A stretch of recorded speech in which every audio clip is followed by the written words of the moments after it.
Alors, je vais vous lire un passage très très intéressant. La création d'embryons hybrides humains-animaux. Hein. Il y a un très bon film comme ça, une fois qu'il est sorti, ça s'appelait Splice, S-P-L-I-C-E. C'était une femelle animale et femelle humaine, quand je veux dire, un hybride des deux. Et c'était un très bon film. C'était l'acteur, celui qui a un grand nez, là, il est d'origine juive. Il a même joué dans Predator, celui qui est sorti en 2010, je sais plus son nom. Et c'était vraiment pas mal. Alors, je vais vous lire ça, c'est dans le magazine Manga Inconnu. C'est parti. Il y a même aussi Humain et Alien.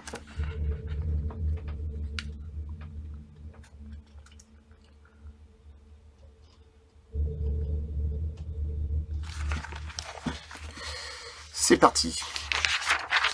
Ne pas humaniser l'animal. On l'aura compris, les cadres juridiques varient d'un pays à un autre. De fait, le sujet est délicat et les questions éthiques qu'il pose très complexes. Par exemple, jusqu'où peut-on aller sans risque de confusion des espèces? Le risque d'humanisation de l'animal est une préoccupation majeure.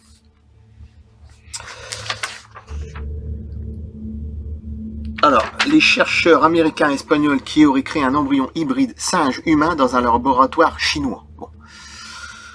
Il ne faut qu'à prix que le cerveau de l'animal soit humanisé et qu'on se retrouve avec un porc qui aurait un cerveau en grande partie d'origine humaine.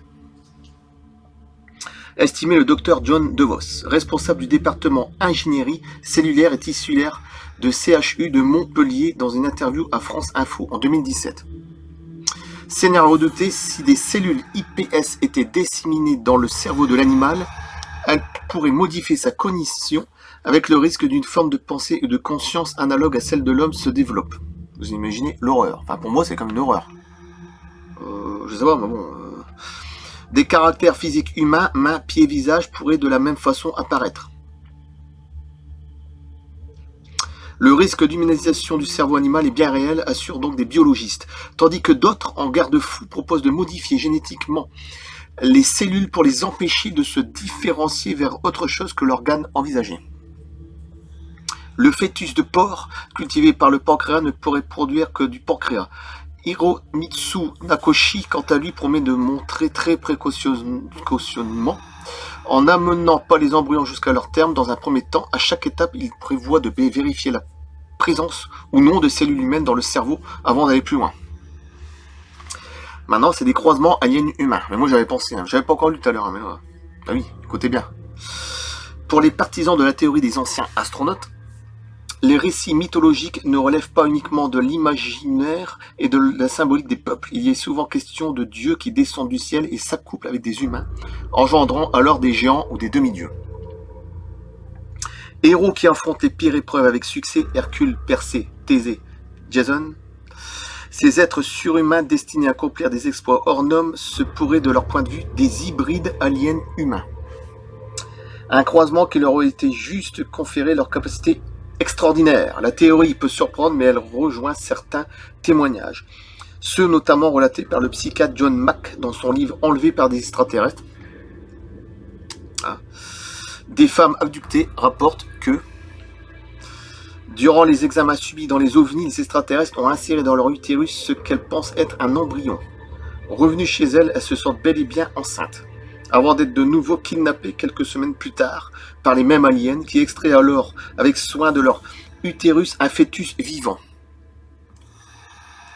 Des récits qui ont dû convaincre le docteur Yoon Han-chi, professeur de coréen de l'université d'Oxford. D'après lui, les extraterrestres sont déjà parmi nous, incognito, et se reproduisent avec les humains. Alors c'est comme un professeur qui dit ça, je sais pas si... se reproduisent avec les humains afin d'engendrer une nouvelle espèce durable, plus adaptée aux conditions climatiques futures. D'autres théories circulent selon lesquelles ces croisements d'aliens et humains auraient pour objectif de produire l'élite d'un nouvel ordre mondial, ou plus inquiétant, de constituer une réserve d'organes pour les extraterrestres. Et je continue. Bientôt des mammouths, c'est-à-dire un mélange entre mammouth et éléphant. L'hybridation génétiquement contrôlée va-t-elle réussir à ramener à la vie un mammouth laineux près de 4000 ans après son extinction? En tout cas, des généticiens de l'université d'Harvard y croient en travail actuellement sur la création d'un embryon hybride et mammouth croisé avec l'éléphant d'Asie. La créature surnommée familièrement mammouthant ressemblerait à un éléphant mais avec des traits propres aux mammouths laineux, c'est-à-dire de petites oreilles, de la graisse sous-cutanée, de longs poils hirsutes et un sang adapté aux basses températures. L'étape décisive devrait se dérouler d'ici 2 ans quand des scientifiques tenteront d'implanter un embryon hybride dans le ventre d'une éléphante asiatique, confié à l'un des chercheurs interrogés en 2017. Soutenu par l'organisation Revive et Restore, qui vise à restaurer des espèces éteintes. Je suis sûr que même qu'ils font des expériences d'eau, hein. Je serais pas étonné. Hein. Une fois, j'ai même vu qu'ils avaient fait une expérience par rapport à Adolf Hitler. Hein. Je sais plus si j'avais ça, mais j'ai dû arrêter parce que bon, pourquoi pas, de toute façon, ils sont capables de tout. Restaurer des espèces éteintes, le professeur George Church s'assure avoir déjà extrait 44 gènes de mammouth grâce à la technique pour remplacer certaines parties du génome de l'éléphant. Les faits pères de naissance ne sont pas pour tout de suite, mais le projet progresse. Des chercheurs de l'université de Kindai, au Japon, affirment avoir relancé une activité biologique dans des anciennes cellules de mammouth. Plus précisément des cellules issues de yucca, un mammouth laineux mort il y a 28 000 ans, et découvert en 2010 dans le pergélisol de la Sibérie. Il a extrait du tissu musculaire de l'animal 88 noyaux de cellules et les a implantés dans des ovucytes de souris. 5 des cellules incubées ont présenté des réactions biologiques caractéristiques du début de la division cellulaire, selon Kei Miyamoto, un des membres de l'équipe. Ah bah ça je veux dire aussi un cœur de cochon. En France, plus de 20 000 personnes en moyenne vivent chaque année l'interminable attente d'une greffe d'organes, un chiffre qui ne cesse d'augmenter. Une des solutions envisagées par les chercheurs, la xénogreffe, qui consiste à transplanter des organes de certains animaux aux humains. Donneur privilégié pour l'homme, le cochon, contrairement aux apparences, il nous ressemble beaucoup. Tout du moins, ses organes sont très proches des nôtres, tant au niveau de leur taille que de leur anatomie. Mais en matière de greffe et de compatibilité, rien n'est simple. Des étapes importantes ont cependant déjà été franchies ces dernières années. Une entreprise américaine a réglé le problème des virus spéciaux présents dans le génome de certains animaux, rendant possible la transplantation d'organes de cochons génétiquement modifiés chez les humains. Autre avancée annoncée en décembre dernier, des scientifiques allemands ont pu greffer des cœurs de porc à des babouins, dont certains ont survécu pendant plus de 6 mois. Des résultats jamais atteints qui ouvrent la voie à des applications chez l'homme. Expérience, cobaye, on fait de tout de toute façon. Pour le père de la transplantation cardiaque au Royaume-Uni, Sir Terence English, la xénogreffe est l'avenir. La transplantation de cœur de porc à l'homme sera possible d'ici 3 ans.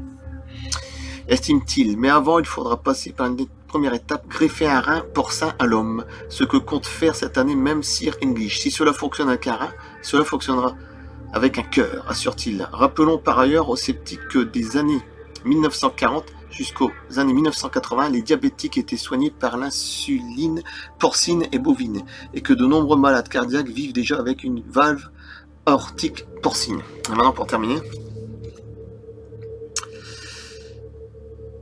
on sait que l'Homo sapiens s'est reproduit avec l'Homo néanderthalensis avant que ce dernier ne disparaisse, tout comme avec les Denisoviens dont la découverte date de 2010. Très grands et robustes, les Denisoviens étaient un groupe frère des Néandertaliens.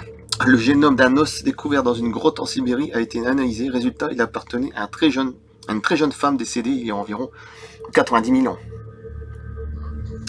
À moitié néandertalienne, et à moitié dénisovienne. C'est la première fois que les scientifiques identifient un ancien individu dont les parents appartenaient à 2 groupes d'humains distincts, précise le journal Nature. Et pour finir, union contre nature, les animaux n'ont pas entendu les scientifiques pour se reproduire entre espèces différentes. Parce que je pense à certains trucs. Le zébran est un hybride âne-zèbre, à ne pas confondre avec le zébrule, hybride issu de croisement d'un zèbre et d'un jument. Le bardeau, lui, est le rejeton d'un étalon et d'une ânesse. Il est parfois confondu avec le mulet et la mule, issu du croisement inverse entre un âne mâle et une jument. Tout le monde suit. Poursuivons. Un tigron, ça je connaissais, ou tiglon, est un hybride issu de croisement d'une lionne et d'un tigre. Faites des recherches. Tigron. Et quand un bélier est une chèvre, sa coupe, cela donne un chablin. Et quid, un buffalo, il est le fruit des ébats entre une vache et un bison. Et ce sont que quelques exemples. Mais alors pourquoi ne croisons-nous pas plus souvent des animaux hybrides?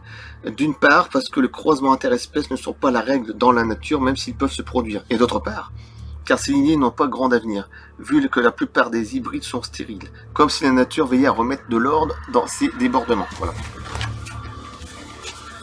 Là, c'est tout ce que j'ai vu. Hein.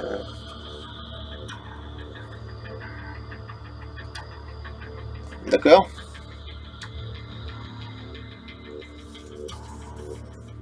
Bah, c'est très intéressant. Hein.